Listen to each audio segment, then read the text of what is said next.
Hello, my name is Marilyn Anders. I'm a registered dietitian.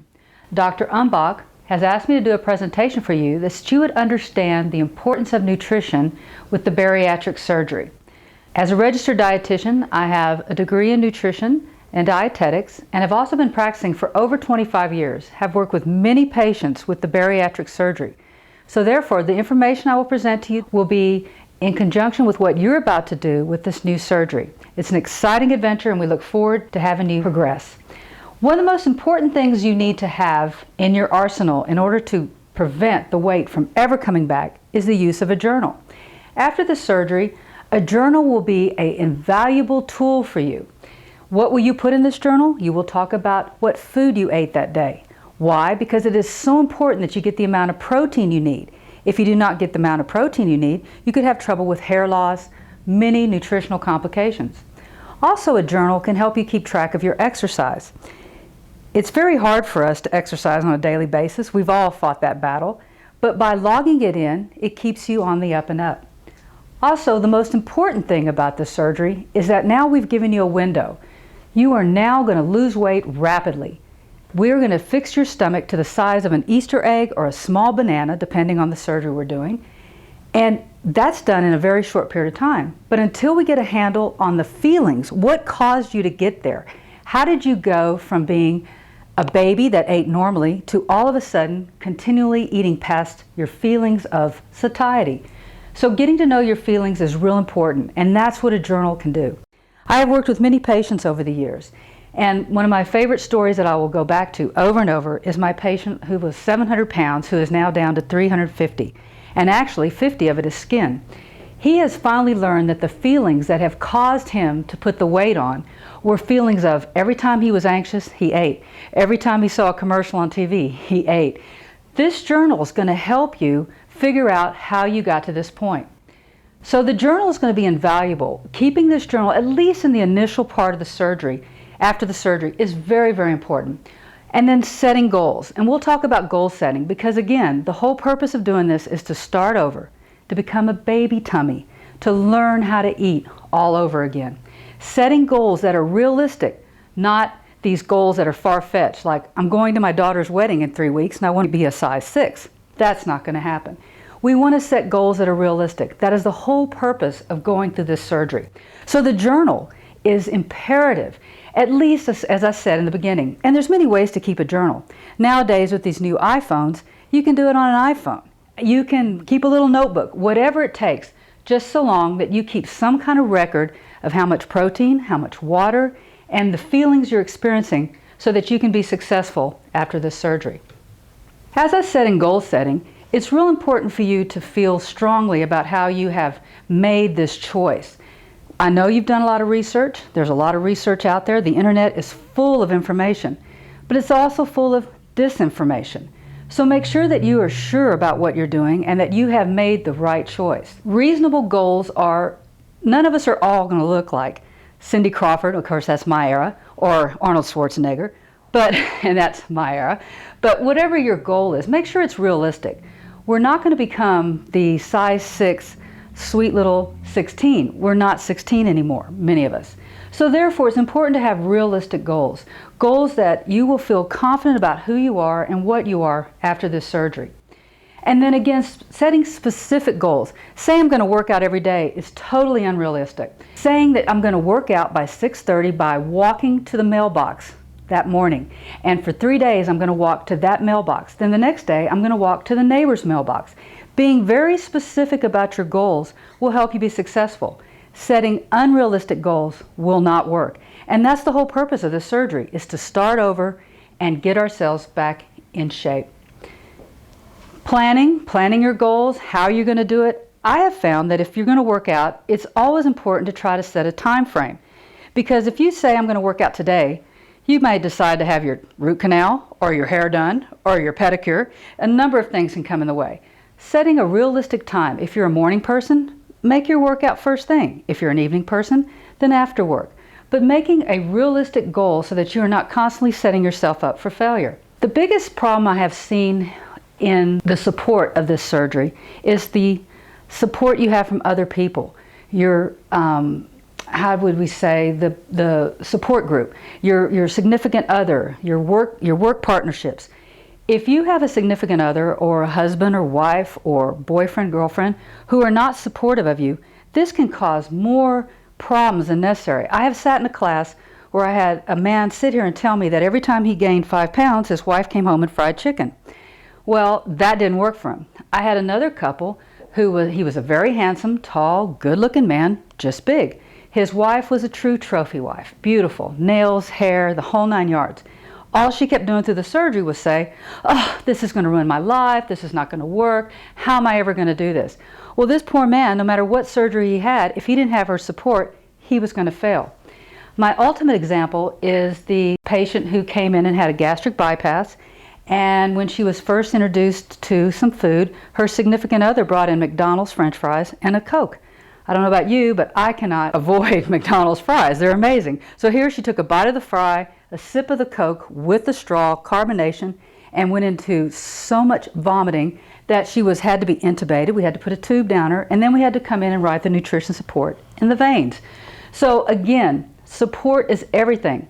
If you work with people who are constantly trying to sabotage you, in other words, if you have potlucks every time you turn around, and if you cannot avoid what they're presenting you, then again, this can be a huge sabotage. Have an answer ready. If your coworkers are not aware of what you're doing, then you must have a one-word answer or a one-line answer so that you will not fail. They will sabotage you. They don't mean to, but that's just human nature. So it's real important, again, having a support group. There are many blogs online, there are support groups. Dr. Umbach has a great program here. In fact, his psychologist, I believe, had the surgery. So if you can get online and get the support you need, you will be successful. So again, keep your goals realistic and keep the people around you to support you. That is what is most important. There are various types of surgeries. Of course, there's a gastric bypass that's been around for quite some time. The lap band, very successful, but again, if you choose to not follow what you've learned during the time of weight loss, you can gain the weight back. The sleeve is a newer procedure, very popular. It does the job too, but again, it shrinks the stomach, but until you learn to re-eat, learn how to eat properly, the weight can come back. And then the rose is also a new procedure out. These procedures all work, but the bottom line is they are done in about 30 to 40 minutes to an hour. They shrink your stomach to the size of an Easter egg or small banana.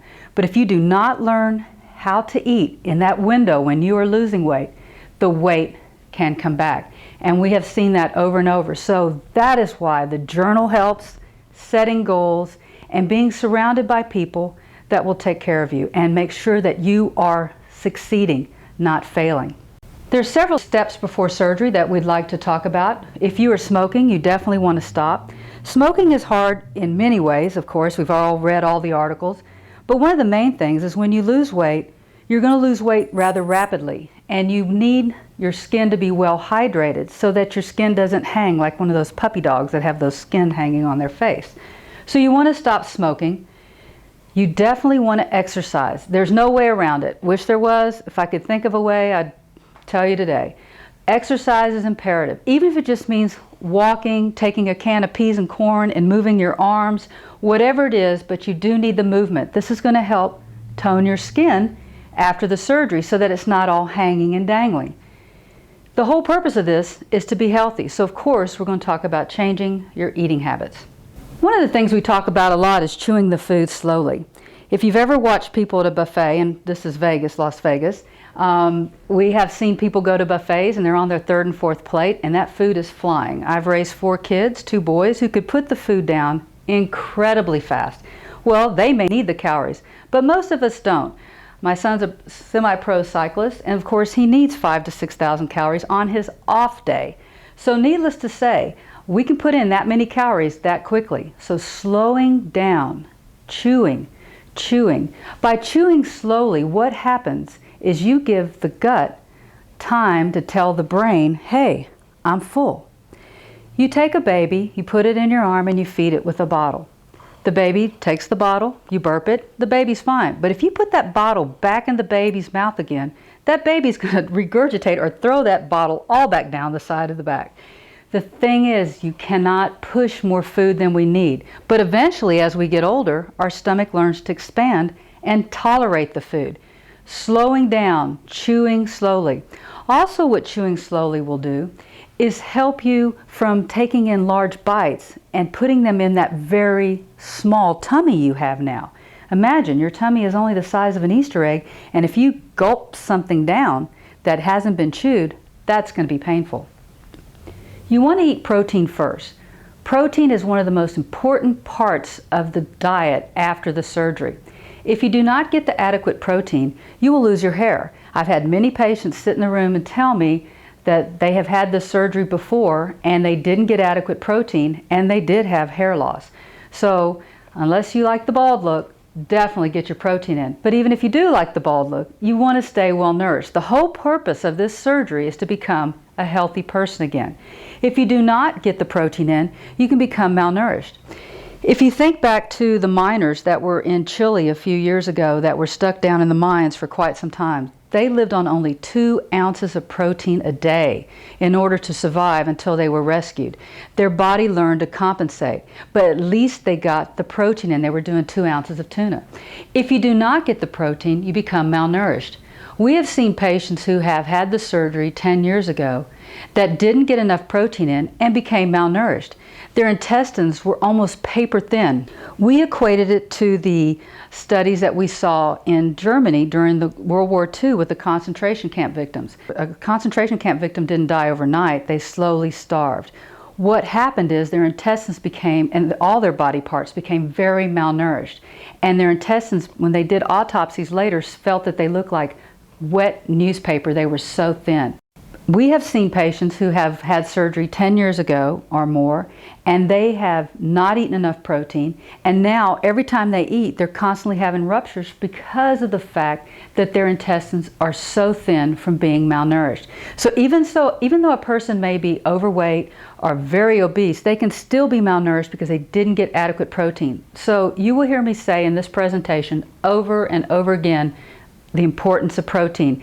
And later on, I will show you how to calculate the protein. Also, the journal, the very first thing we talked about, the journal will help you keep track of the protein so that you make sure you get the nutrition you need.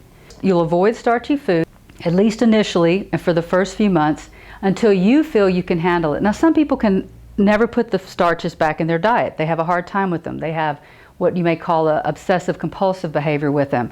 But most of us can if we learn the right quantities, and we will talk about quantities. Fluid is the most important thing too to consider because of the fact that we need to stay hydrated. Becoming dehydrated is one of the #1 causes of emergency room visits. So you will be encouraged to drink water. You will not feel thirst, so drinking the water is very important. Also, you will be sipping the water, not drinking it through a straw. If you gulp the water through a straw, it's going to cause some excess air in that little bitty Easter egg tummy you have, and that can cause discomfort. So you will be sipping on water throughout the day. But about before the meal, about 20 to 30 minutes before the meal, you'll hold off on the water, and then that's when you will eat. Then resume the water about 20 minutes later. So the water is imperative. And again, the journal, the very first thing we talked about, the journal will help you keep record of you getting enough water in your diet. We'll talk about measuring food. I'll show you ways to measure food so that when you go back out in that real world, you'll know how much to eat and how you can still get what you want, but in the quantity that you will need. Alcohol is out initially. If you drink alcohol right after the surgery, you're a cheap drunk. You do not have enough calories to sustain you, so you will definitely not be able to handle alcohol. Carbonated beverages, it has gas. Those little bubbles in your tummy, that would hurt.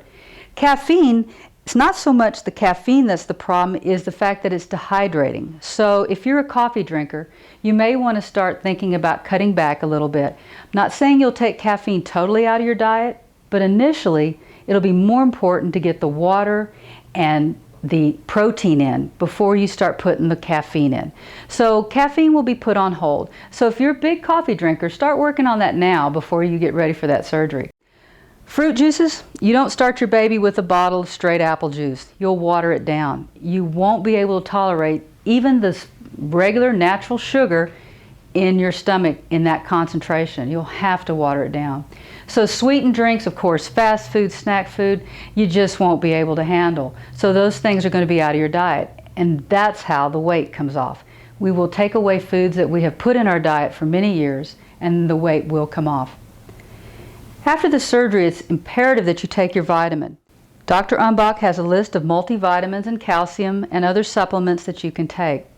Vitamins are imperative. There's no way when we cut your calories down to the number that you're going to be getting, somewhere around 800, 1,000 calories, there's no way you can meet the recommended dietary allowances. There's no way you'll get the vitamins in, so you'll have to take a supplement.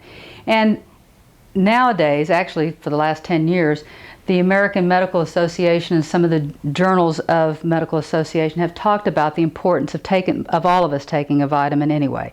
So you will be taking a vitamin. However, you won't be doing the big capsules that you're used to, or what we call horse pills.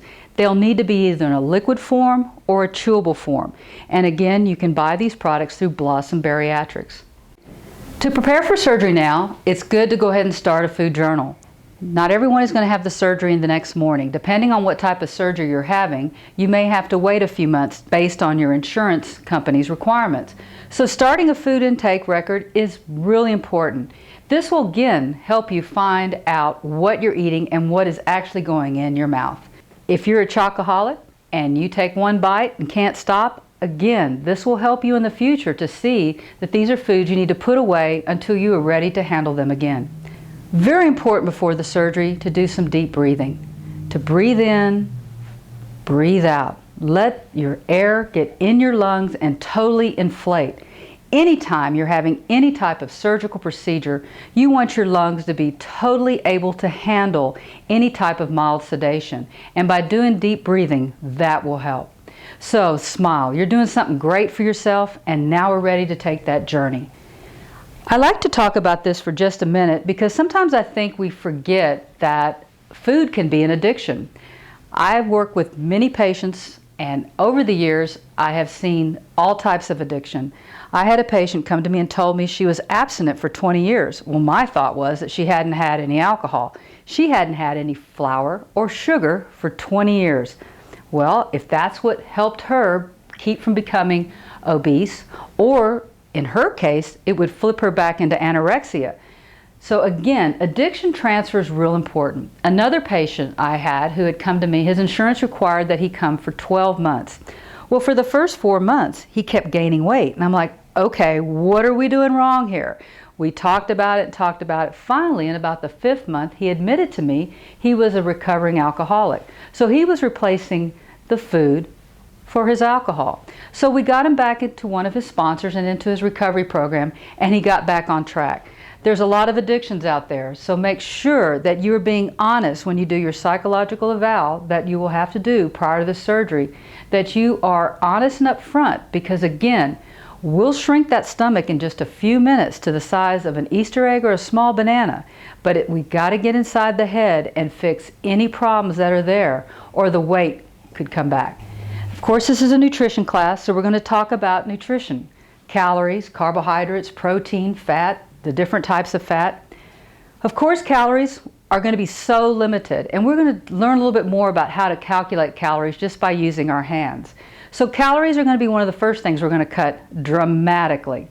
Carbohydrate, well, a lot of us do a lot of starches and a lot of sugars. Those are going to be cut way, way back. Hence, the reason why a lot of patients who are diabetics have to cut their medicine completely out, or at least cut it way back.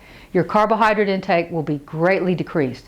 But remember, as I said in the beginning, protein, protein, protein. You've got to get your protein in. Protein is the building block of the body, and if you do not get your protein in, you become malnourished. Fat is essential, but again, we tend to way overdo the fat. Several types of fats. You've seen the commercials on TV and all the ads. Saturated, trans fat, polyunsaturated, monounsaturated. Bottom line is you're going to be cutting the fat so dramatically back in your diet that that is what is also going to help you lose weight. Cholesterol is a big, big concern. However, in this diet, you're going to be getting so minimal fat, you will also be getting minimal cholesterol. A lot of patients have been able to get off their cholesterol medications after having the procedure. So when I talk about the egg being the most important source of protein, or the most recognized source of protein with its amino acid composition. Do not worry about your cholesterol. You will not be getting in enough cholesterol to worry. This is a slide I want you to really burn in your brain, because this is how we get the weight off.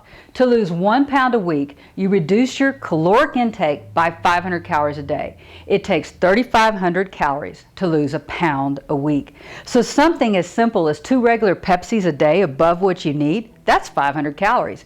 One of those chocolate, double chocolatey, froppy things at Starbucks or any of the fancy gourmet coffee shops can be as much as 500 calories. So again, people drinking this all day long, the weight can come on.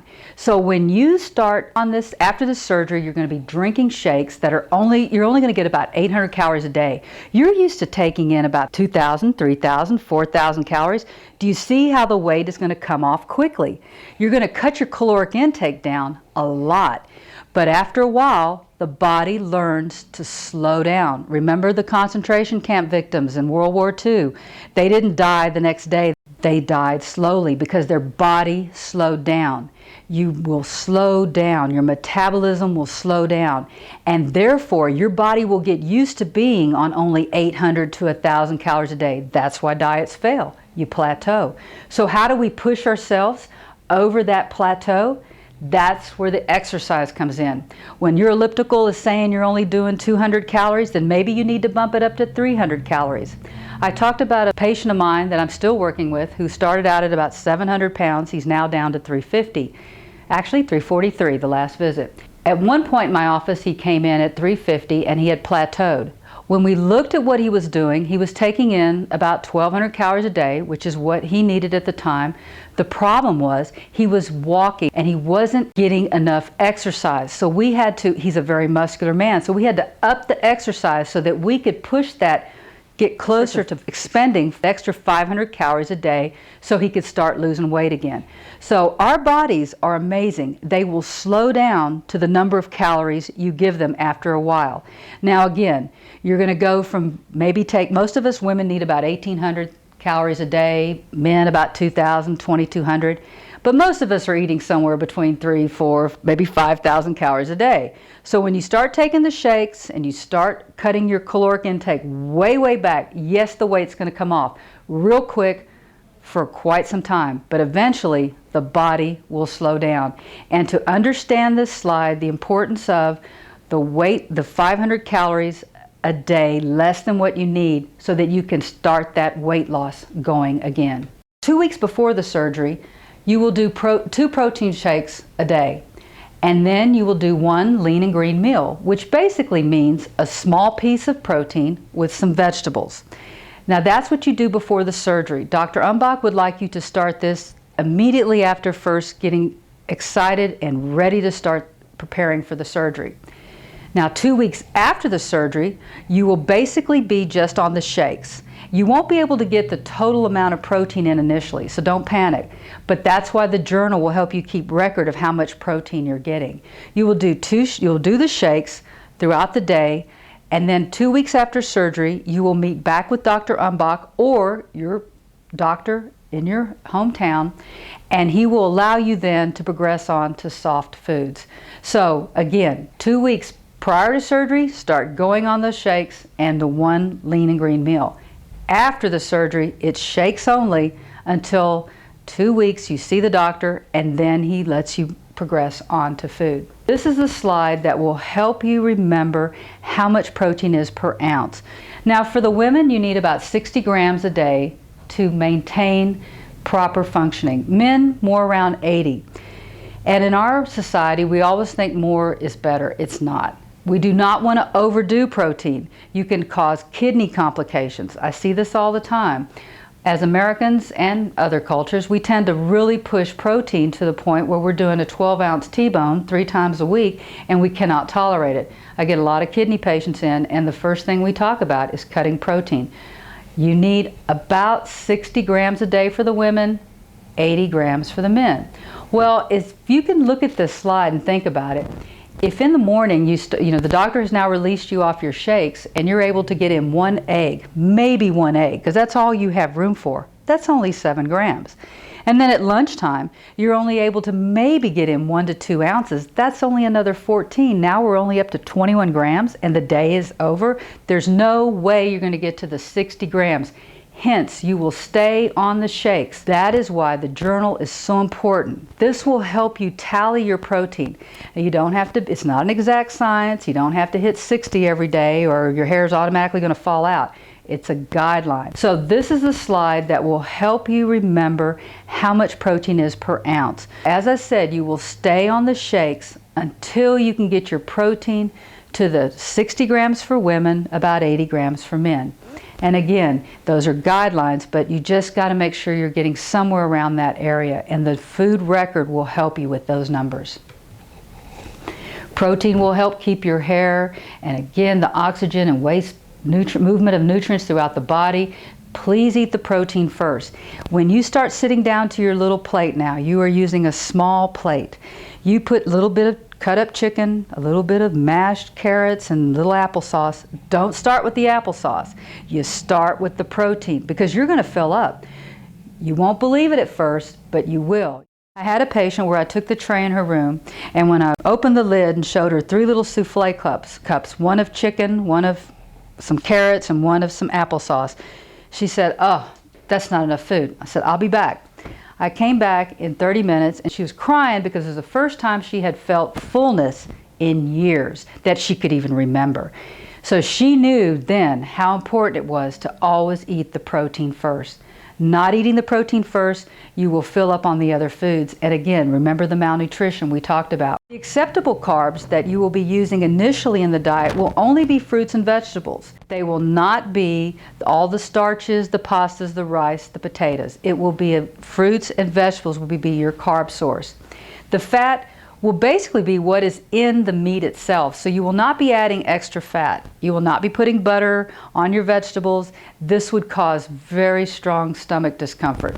So as you see here, the slide says reach for 60, basically for the women, 80 grams of protein a day for the men, roughly around that area. This is real important to stay healthy. Again, the whole purpose of this surgery is to regain your health and to be healthy once again so that you can live the life you want to live. Now, many people come to me afterwards and tell me that they're sick of protein. What can they do to make it taste better? Simple things as cottage cheese, eggs, yogurts. It doesn't have to be in the form of meat, not necessarily. If you do cook meat, don't overcook it. If you just take a piece of chicken and put it on a pan and stick it in the oven, it's going to taste like shoe leather. Real important to marinate it, make it soft so that it tastes good. You wouldn't give your baby a dried up piece of meat. You would chop it up, tenderize it, and make it so that the baby could chew it and stomach it. Crock pots work great, and then of course there's always bariatric cookbooks out there that you can use. Using a baby spoon is very helpful too. A smaller spoon will prevent you from putting large portions of food on your spoon and accidentally not chewing enough and swallowing or gulping and causing stomach discomfort. Avoid fried foods or foods that are very high in calories. This can cause nausea and vomiting. Beans, although are a good source of protein, they do cause gas, and gas in a small baby tummy would be very painful. Now, you may have always been able to drink regular cow's milk. After the surgery, you may not have the hammer or enzyme that will break up the cow's sugar or milk sugar so that you can pass it properly. So some people after the surgery become lactose intolerant. If that's the case, there's various types of milks out there. There's lactate milk, soy milk. Just be careful to read the label because something as rice milk only has 1 gram of protein. And remember, the whole point is to get protein in the diet. So rice milk would not give you the protein, so why bother at the early stages at this time? So again, be careful with the cow's milk. Initially, that's what the food record will help. The journal will help you decide. Starches, all the breads, rices, cereals, pasta, potatoes, oats, those will be out of your diet for a while. They tend to expand in the stomach and they will not help you feel full. In fact, sometimes they can cause cravings. So those will be held out of the diet. When you start to add them back in, very important to keep a record to make sure they do not cause discomfort. My favorite patient, the 700-pound gentleman who's now down to 343, still to this day tells me he cannot tolerate rice. It just doesn't settle with him. He still keeps a food record, and that is how he knows. So again, when you start adding these foods back into your diet, it's the quantity that really makes the difference. If you put them in large quantities, the weight is going to start coming back on. Now, sugars can also cause what they call dumping syndrome, or in other words, a syndrome where there's too much sugar in the stomach, water rushes in, and it can cause diarrhea or vomiting. So you definitely want to avoid foods that have brown sugar, dextrose, maple syrup, molasses, high fructose corn syrup, honey. Any of these in the first 3 ingredients, or that have more than 15 grams of sugar per serving, can cause dumping. So please be careful when you read your labels. You don't want to put something very sugary. Hence, a can of Coke has 10 packets of sugar in it. Something like that would definitely cause discomfort and dumping syndrome. If you do experience nausea and vomiting, think back. It could be that you ate too fast, your stomach couldn't digest it quick enough, or you ate too much, or maybe it was the wrong foods. Maybe you were pushing foods that you weren't quite ready for. Maybe you didn't chew enough. Maybe one of those pieces got lodged in there and it wasn't able to digest quick enough. And then also sometimes the band can be an issue, and that's when you would contact your physician. Make sure that you keep on hand some decaf ginger tea. Now notice I said tea, not ginger ale. Ale has bubbles, it's carbonated. You definitely want to watch that. You may need to return to a softer diet, foods that are easier, softer to digest. Or maybe you need to chew your food more. You might have been not chewing enough to let the body get the food down, the stomach to handle it. Or maybe you pushed your food too fast. One of the things I've noticed over the years working in nursing homes is I will see nurses who are in a hurry, and we will have patients who have a tube feeding, a geriatric older patient who has a tube feeding in their stomach, and the nurses are in a hurry and they will plunge the feeding in as fast as they can because they don't have time to sit there and get that feeding in properly. Well, I always say haste makes waste, because exactly what happens to that poor patient when that feeding has been pushed right in there real quick? They experience huge diarrhea. So again, if you push your food in too fast, that can cause nausea and discomfort, vomiting, diarrhea. Using small salad forks and salad spoons and small plates, that too can help you to reduce your portion size. Dr. Umbach wants me to let you know that if you do experience any discomfort or any symptom that you feel you cannot resolve, please contact him or your physician so that you can be admitted to a hospital that is familiar with bariatric procedures.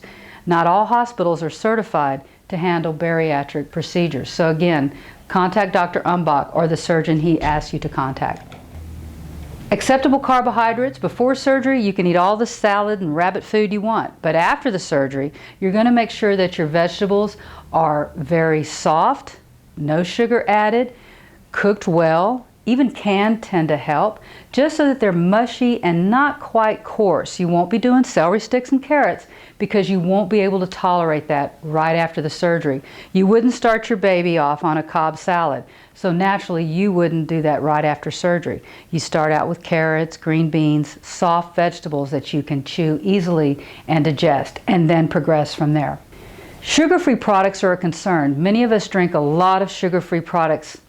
Something is Crystal Light, it's great, it helps with fluid. However, in a large stomach, when your stomach was the size of maybe a baseball, basketball, whatever, you could tolerate it. But now it's the size of an Easter egg. So you put an artificial sweetener in a large concentration in that little bitty pouch, you could have total discomfort. So again, your journal will be able to help you decide that. Fats, there's all types of fats. We've all heard them all on TV. Mono, polyunsaturated, hydrogenated, trans fat, saturated. And I have patients who come in the office and go, oh, I only use olive oil, and they hold their hand out and pour and pour and pour to just demonstrate how they use only olive oil. However, whether it's olive oil or lard, it's all 100 calories a tablespoon. So it does add calories. Even though monounsaturated olive oil is good for the heart, it still can go to the hips. So again, limiting fat is very important. Also, you have not had fat in your diet for quite some time. You've been doing shakes, mainly lean proteins and very light carbohydrates. You're not used to the fat. To put a lot of fat in your diet at any one time be sitting near the restroom because you will not feel well quickly. Reading labels is real important.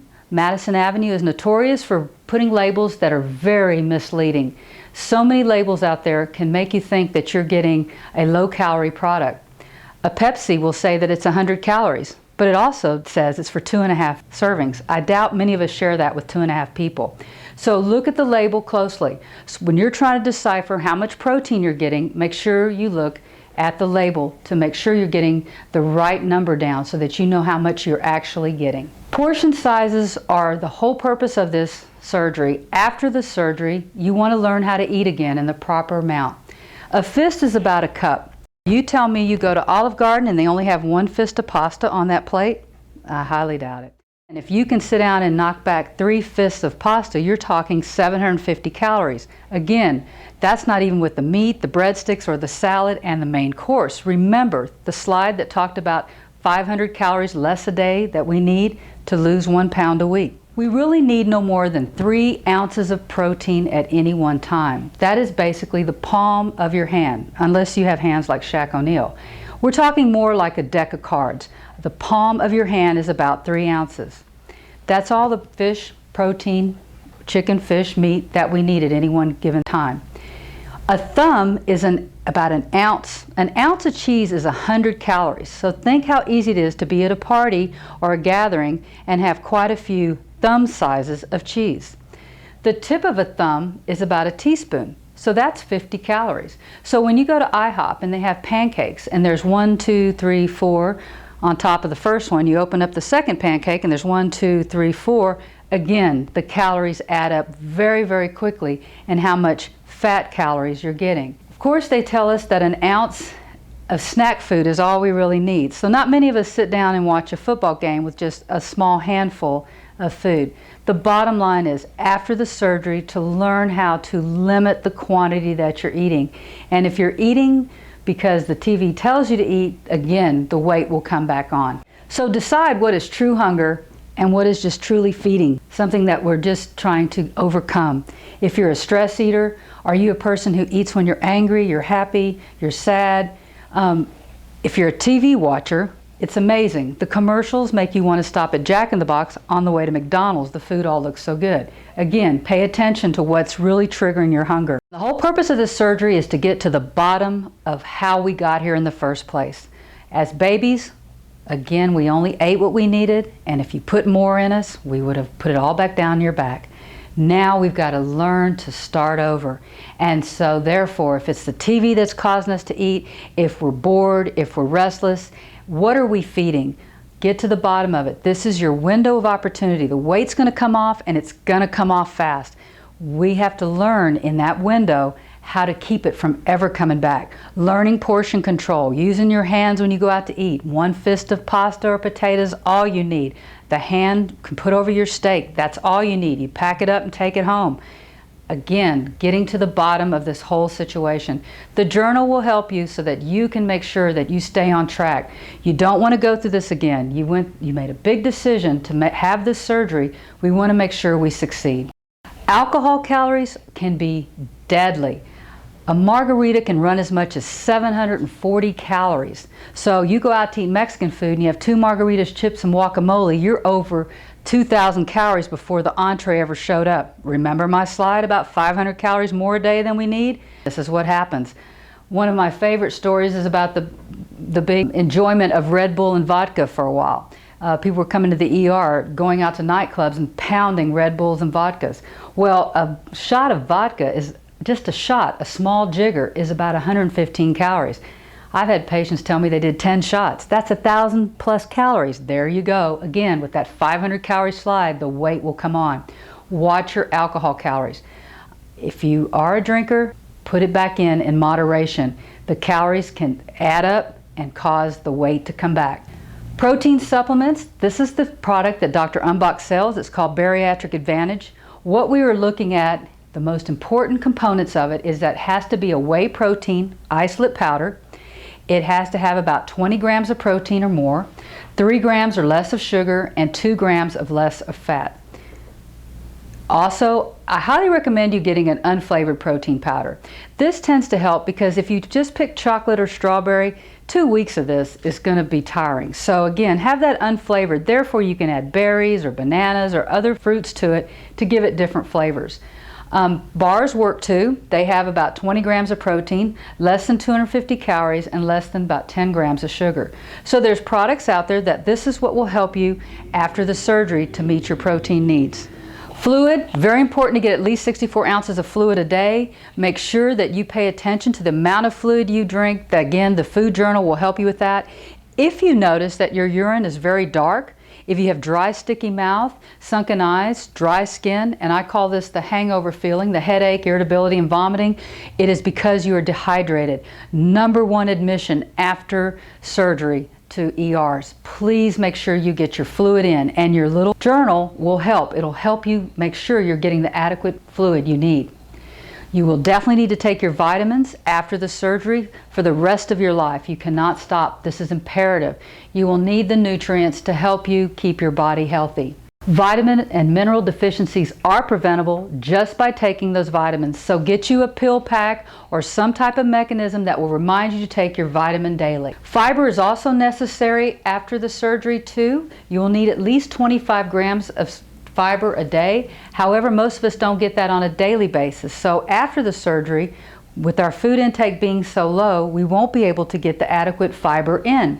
Fiber is very important for slowing glucose absorption. It reduces certain types of cancer. It adds bulk. It also helps take time to chew, so therefore it helps the satiety. It slows you down. Fiber is an important part of the diet. However, we will not be able to get adequate fiber in. So therefore, you may need to use something such as a yogurt fortified with fiber or Metamucil, Citrussil, etc. to help you get the fiber you need. Probiotics is another component of the nutrition aspect that you may need to use. We have supplements available here with Dr. Umbach. But you can also get the live cultures in Live Culture Active Yogurt. Menu reading is important. Once you get back out there in the real world, it's important that you know how to read a menu. If something is Alfredo, au gratin, batter dipped, honey dipped, tempura, creamy, crispy, it's going to be high in fat. You definitely don't want to put that in your diet. You want to stick with simple, baked, broiled, marinara, grilled types of meats. If you're not sure, ask your chef and he can tell you what's in the food. When you go out to eat, make sure you know what is in the food you're eating. If it's a high-fat product, you could set yourself up for stomach discomfort and embarrassment. You won't be able to handle that amount of fat. Make sure you pick dishes that are simple and easy to digest initially. Food safety is very important. After the surgery, you have a very small stomach. It's the size of a baby's tummy. You want to make sure that you avoid any type of foodborne illness. Make sure that the place that you eat out in has sanitary procedures in place. Food safety, this slide will also show you the temperature that you must get your meat to or your proteins to in order to prevent any type of Salmonella, E. coli, or any type of foodborne illness. As I mentioned earlier, exercise is extremely important. It helps control blood pressure, blood sugar, it lowers the risk of disease, and it does help speed up that metabolism so that you can keep that weight off and feel better. So again, find something you enjoy and put it in your lifestyle. This is going to be the new you. You are now have a small baby tummy and you're putting in very minimal food. So be prepared that if you do not have a regular bowel movement that you have been used to ever since you were a little child, it may be a little different. That's okay. However, if you feel discomfort and you feel those pangs of constipation, then you may need some additional help. But also walking or some type of activity, water, and getting a fiber supplement will help you. And this will help you feel good so that you can continue on your road to success. Dumping syndrome, I hope you never experience, but if you do, it basically comes in the form of nausea, diarrhea, weakness, abdominal pain, bloating, sweating, lightheadedness. It is because you put too much sugar or too much fat in this very small little pouch, and this water fluid rushed in, and now you have this syndrome.